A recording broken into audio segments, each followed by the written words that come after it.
పండుగలు ఉత్సవాలతో ఆనందంగా గడపవలసిన సమయంలో తిరుపతిలో తొక్కిసలాట ఘటన అత్యంత దురదృష్టకరమని ఉప ముఖ్యమంత్రి పవన్ కళ్యాణ్ వ్యాఖ్యానించారు. తిరుపతి ఘటన బాధితులను పరామర్శించిన ఆయన అనంతరం మీడియాతో మాట్లాడారు.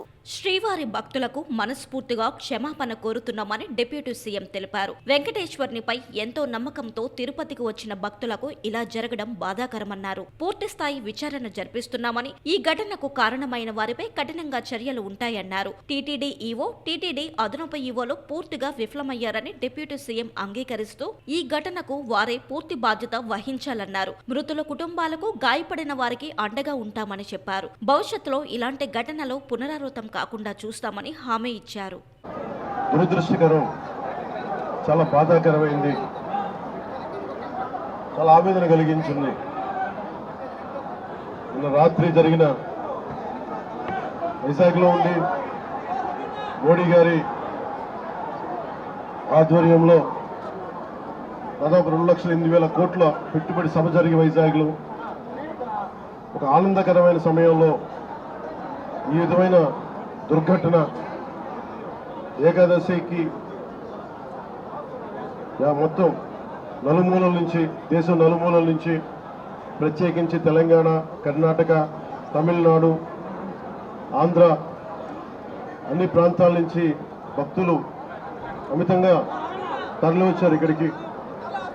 ఇది మొదటిసారి కాదు, ఇది గత దశాబ్దాలుగా ఎప్పుడు జరుగుతూ ఉంది. టీటీడీ అంటేనే క్రౌడ్ మేనేజ్మెంట్ ఎక్స్పర్టీస్ ఉండడం, టీటీడీ అంటేనే క్రౌడ్ మేనేజ్మెంట్ ఎక్స్పర్టీస్ ఉండడం. ఎన్ని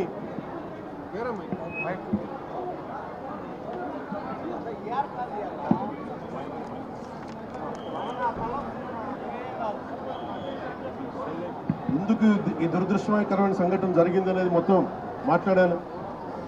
సంఘటన స్థలానికి వెళ్ళాను.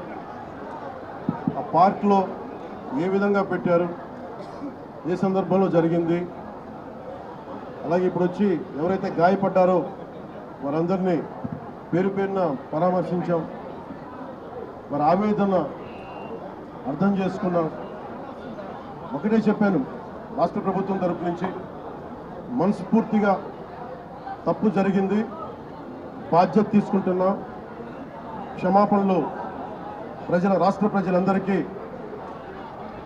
వెంకటేశ్వర భక్తులందరికీ, ఏడుకొండలవాడి భక్తులందరికీ, హైందవ ధర్మాన్ని నమ్మిన ప్రతి ఒక్కరికి, క్షతగాత్రులైన వారికి, ప్రతి ఒక్కరికి, ప్రాణాలు కోల్పోయిన వారికి, వారి కుటుంబాలకి, స్నేహితులకి, బంధువులకి తప్పు జరిగింది. మనస్ఫూర్తిగా రాష్ట్ర ప్రభుత్వం క్షమాపణలు అడుగుతుంది. 2 చేతులెత్తి క్షమాపణలు అడుగుతుంది. జరగకుండా ఉండాల్సిన సమయం ఇది. చాలా ఆనందంగా దర్శనం చేసుకొని వెళ్ళిపోవాల్సిన సమయం ఇది. ఇలాంటి సమయంలో ఇలా జరగటం, లోపల ప్రతి ఒక్కరితో మాట్లాడితే నాకు అర్థం కానిది ఏంటంటే, ఎప్పుడు ఇలాంటి దుర్ఘటన జరగల. కేవలం ఇది ప్రతి చోట వినిపిస్తుంది, క్రౌడ్ మేనేజ్మెంట్ సరిగ్గా జరగలేదు అని. ముఖ్యంగా ఆడవారికి నలిగిపోవడానికి ప్రత్యేకించి చాలా సేఫ్ ప్లేస్ ఇది.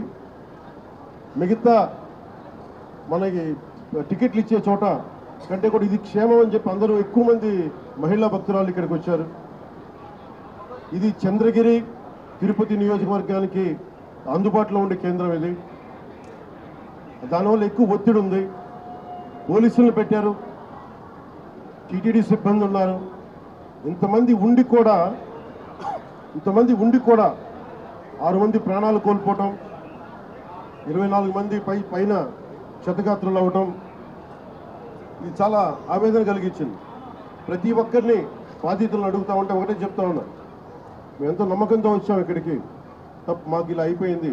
వాళ్ళు బాధపడుతుంటే ముందు పేరున ప్రతి ఒక్కరికి నా క్షమాపణలు తెలియజేశాను. దీనికి బాధ్యులైన వారిని ఖచ్చితంగా వారికి బాధ్యత తీసుకొని వారికి ఎలాంటిది పడాలో అది శిక్ష అంటామా, చర్యలు ఉంటాయి ఖచ్చితంగా. దీనికి నిజంగా వ్యక్తిగతంగా చాలా కదిలించేసింది నాకు ఈ సంఘటన. కొత్త టీటీడీ బోర్డు ఉంది, దీనికి పూర్తి బాధ్యత ఎగ్జిక్యూటివ్, ఈఓ, టీటీడీ గారి బాధ్యత తీసుకోవాలి. అడిషనల్ ఈఓ ఆయన బాధ్యత తీసుకోవాలి. డిప్లాయ్ చేసిన ప్రతి పోలీస్ అధికారి బాధ్యత తీసుకోవాలి. దీనికి ఇప్పుడే చెప్తా ఉన్నాను పోలీసుకి కూడా, ప్రెస్ మీట్ ఉంది, ఇలాంటి సందర్భంలో వస్తున్నామంటే కూడా క్రౌడ్ మేనేజ్మెంట్ పోలీసులకి అలవాటు కాలేదు. ఇప్పుడే చూస్తున్నాం కళ్ళ ముందు. అంటే కంట్రోల్ చేసి ఒక డిప్యూటీ సీఎంగా ఉండి నేను మాట్లాడి బాధ్యత తీసుకుంటే తప్ప ఈ ప్రెస్ మీట్ జరిగే పరిస్థితిలో లేదు. పోలీస్ శాఖ అధికారులు బాధ్యత తీసుకోవాలి. ఇంత క్రౌడ్ గరుడ సేవకి 4 లక్షల మంది పైచిలుకు వచ్చినప్పుడు ఎప్పుడు జరగని దుర్ఘటన 2500 మంది జరిగితే వచ్చింటే ఎందుకు జరిగింది? దీనికి చాలా లోతుగా దీని మీద ఎంక్వైరీ పడాలి. ఈఓ